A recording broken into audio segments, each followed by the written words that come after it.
교회만 다녀서는 성도가 아닙니다라는 제목으로 오늘 주신 말씀 전하겠습니다. 오늘 우리가 읽은 본문을 성도가 살아가야 하는 삶의 모습이라는 주제로 크게 두 부분으로 나눠볼 수가 있습니다. 우선 1절에서 2절을 한 부분으로 볼 수 있고, 그리고 3절에서 마지막 13절까지 또 다른 부분으로 볼 수가 있습니다.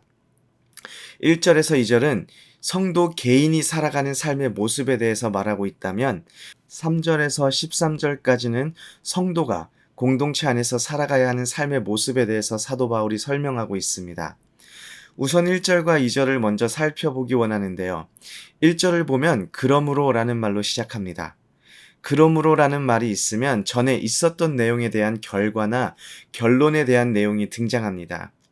12장 1절은 로마서 1장부터 11장까지 내용을 종합하여 그래서 성도는 어떻게 살아가야 하는가에 대한 질문에 대한 답을 시작하고 있습니다. 사도 바울은 하나님의 모든 자비하심으로 너희를 권한다고 말합니다. 그 내용을 보면 우선 너희 몸을 하나님이 기뻐하시는 거룩한 산제물로 드리라. 이는 너희가 드릴 영적 예배니라. 여기서 설명하는 몸은 단순한 육체를 지칭하는 것이 아닙니다. 여기서 몸은 몸과 영이 합쳐진 전 인격을 뜻합니다. 이런 우리의 전 인격을 거룩한 산 제물로 드리라고 사도 바울이 말하고 있습니다. 그런데 제물은 죽여서 드리는 것이 일반적입니다. 성경을 봐도 제물을 살아있는 채로 하나님께 드리는 제사는 없습니다. 히브리서의 기자는 히브리서 9장 22절에 피 흘림이 없은즉 사함이 없느니라 라고 고백하며 피 흘림이 없는, 즉 희생이 없는 제사는 없다고 주장합니다. 사도 바울은 우리의 몸을 살아있는 죽은 제물로 하나님께 드리라고 말을 하고 있습니다. 살아있지만 죽은 제물이 무슨 뜻일까요? 이 말은 우리의 자아가 십자가 위에서 죽어지는 것으로 인해 하나님의 뜻에 우리의 삶의 전부를 올려드리는 삶의 모습을 뜻합니다. 우리의 자아가 죽어진다는 것은 누가복음 9장 23절을 통해서 알 수 있는데요. 예수님께서 이렇게 말씀하십니다. 또 무리에게 이르시되 아무든지 나를 따라오려거든 자기를 부인하고 날마다 제 십자가를 지고 나를 따를 것이니라. 우리는 제 십자가를 지고 예수님을 따른다 생각할 때 나를 힘들게 하는 사람을 가장 먼저 떠올립니다. 나를 힘들게 하는 이 사람을 십자가라고 생각하고 화가 나도 짜증이 나도 꾹 참고 사는 것이 나의 십자가를 지고 살아가는 삶이라고 생각하는데 그것이 아닙니다. 내가 지고 가야 하는 십자가는 하나님에게서 벗어나려고 하는, 나의 마음대로 살고 싶어 하는 나의 자아를 뜻합니다. 그 자아를 날마다 부인하고 십자가에 못 박고 예수를 따르는 그 삶이 사도 바울이 말하고 있는 너의 몸을 하나님이 기뻐하시는 거룩한 산 제물로 드리라 라는 그 의미입니다. 이것이 바로 우리가 드리는 영적 예배입니다. 영적 예배라는 말을 사용하였기 때문에 무엇인가 신비롭고 초월적인 영역처럼 들리지만 사실 영적 예배라는 말보다는 합리적인, 합당한 예배라는 번역을 많은 학자들이 더 선호합니다. 다시 말해서 하나님께서 원하시는 우리의 삶은 내면적이거나 초월적이거나 신비로운 삶이 아니라 실제적인 삶입니다. 하나님의 은혜를 입은 자들로서 당연히 살아가야 하는 삶의 모습을 뜻합니다. 꽃을 좋아하는 사람이 꽃을 사는 것이 당연한 것이고 음악을 좋아하는 사람이 노래를 듣는 것이 당연한 것처럼 우리의 삶의 전부를 하나님께 올려드리는 것이 하나님께 은혜 입은 자들이 해야 하는 당연한 삶의 모습이라는 것입니다. 2절에서는 사도 바울이 이 세대를 본받지 말고 오직 마음을 새롭게 함으로 변화를 받아 하나님의 선하시고 기뻐하시고 온전한 뜻이 무엇인지 분별하도록 하라라고 말합니다. 이 세대를 본받지 않는 것, 쉽지 않은 일이죠. 아침에 일어나서 눈 뜨자마자 보고 듣는 것, 그리고 우리가 자기 전까지 우리가 보고 듣는 것이 바로 이 세대의 가치관들입니다. 본받지 않으려고 해도 어느샌가 이 세상의 방법대로 생각하고 행동하는 것이 바로 우리들의 모습입니다. 그러면 우리는 어떻게 해야 할까요? 이 세대를 본받지 말고에서 본받는 것은 능동적인 표현입니다. 그런데 오직 마음을 새롭게 함으로 변화를 받아에서 변화를 받다는 수동적인 표현입니다. 예수 그리스도를 우리의 마음의 중심에 두고 예수 그리스도의 삶을 묵상하며 예수 그리스도의 삶을 닮아가기 위해 우리의 전 인격을 성령님께 내어드릴 때 우리는 변화를 받게 됩니다. 그런데 우리의 몸을 산 제물로 드리고 이 세대를 본받지 않는 우리의 동기가 무엇입니까? 왜 우리는 이러한 삶을 살아가야 합니까? 하나님께서 기뻐하시기 때문입니다. 한 아버지가 아들에게 야구하는 법을 알려주었습니다. 그리고 그 아들이 야구 경기에서 타석에 서서 공을 쳐야 하는데 한 번도 치지 못하고 삼진아웃을 당하게 되었습니다.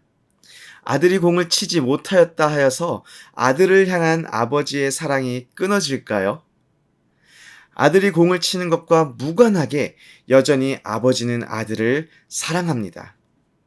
그렇다면 아들은 아버지가 보여주신 사랑과 응원에 보답하기 위해 공을 치는 것을 연습하겠죠. 그리고 결국 아들이 공을 치게 된다면 아들에게도 좋은 일이며 기쁜 일이지만 아버지에게도 너무나도 기쁘고 즐거운 일입니다.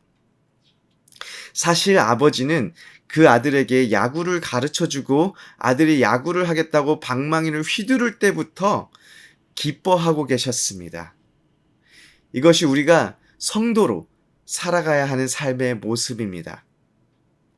로마서 12장 1절 2절에 나와 있는 모습을 완벽하게 살아낼 때 하나님께서 기뻐하시는 것이 아니라 우리가 실패하고 실수하고 넘어지더라도 오늘 로마서에서 보여지는 삶의 모습을 살아내려고 다시 일어나고 또 도전하고 노력할 때 하나님께서 우리의 그러한 삶의 모습을 통해서 기뻐하신다는 것입니다. 오늘 본문 3절부터는 공동체 속에서 성도가 살아가야 하는 삶의 모습을 보여줍니다. 3절은 각 사람에게 마땅히 생각할 그 이상의 생각을 품지 말고 오직 하나님께서 각 사람에게 나눠주신 믿음의 분량대로 지혜롭게 생각하라라고 말합니다. 마치 오르지 못할 나무는 쳐다도 보지 말고 분수에 맞게 살아라 라는 말처럼 들리지만 그 의미가 그렇지가 않습니다. 이 말은 자신을 과대평가하지도 그리고 과소평가하지도 말고 자신을 정확하고 정직하게 바라보라라는 의미입니다. 그런데 믿음의 분량대로라는 말은 또 무슨 말일까요? 믿음의 분량이란 말은 로마서에서 해석하기 어려운 표현 중에 하나인데요. 분량은 헬라어로 메트론이라는 단어를 사용합니다. 메트로는 두 가지 해석을 가지고 있습니다.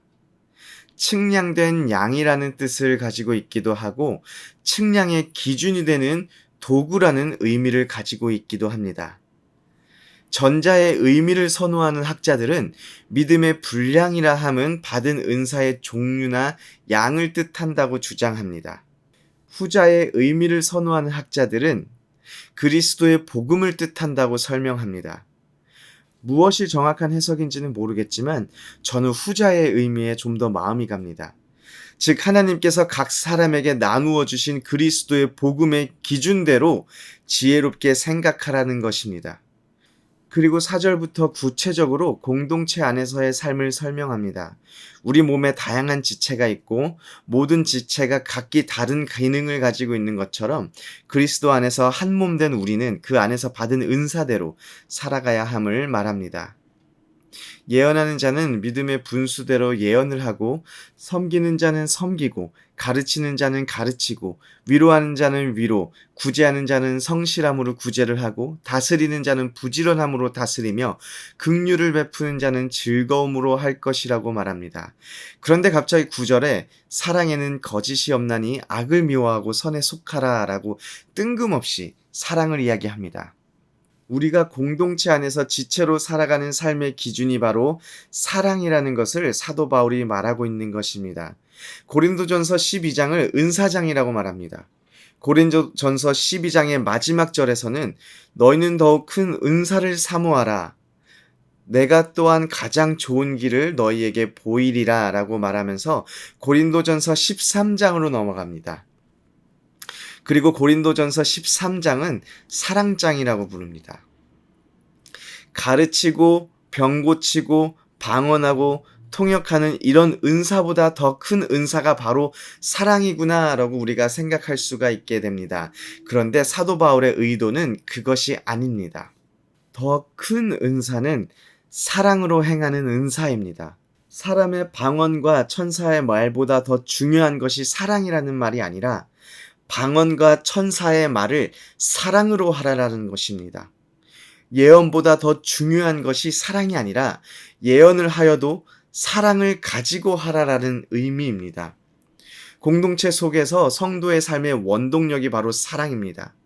아니, 전도사님, 마음에 사랑하는 감정이 들지 않는데 어떻게 사랑하라는 것입니까? 라고 질문하실 수 있습니다. 하지만 예수님께서 살았던 시절, 초대교회 당시 사랑은 우리가 생각하는 사랑과 조금 다릅니다. 우리는 사랑을 감정으로 이해하지만 당시 사랑을 행위로 이해하였습니다. 감정이 있을 수도 있고 없을 수도 있습니다. 같이 옆에 붙어 있어서 필요를 채워주는 것을 사랑으로 이해하였습니다. 그래서 공동체 안에서의 성도의 삶은 사랑이 원동력이 되어질 수 있는 것입니다. 이 시간 말씀을 마치겠습니다. 우리가 살아가야 하는 성도의 삶은 끊어지지 않는 사랑을 우리에게 부어주시는 하나님에게 우리의 전부를 드리며 공동체 안에서 사랑으로 나에게 주어진 일에 최선을 다하는 삶입니다. 마음은 원하지만 잘 안 될 수 있습니다. 또 억울할 때도 있습니다. 사실 성공적으로 성도의 삶을 살아내는 날보다 실패하고 좌절하고 넘어지는 날이 훨씬 더 많을 것입니다. 그럼에도 하나님은 여전히 우리를 사랑하시고 우리가 다시 일어나 성도의 삶을 살아내려 하는 것을 기뻐하십니다. 우리의 노력만으로 이미 하나님을 기쁘시게 할 수 있다면 이 삶은 충분히 가치 있는 삶이 아닐까요? 오늘 성도의 길을, 성도의 삶을 묵묵히 살아내시기를 소원합니다. 아멘.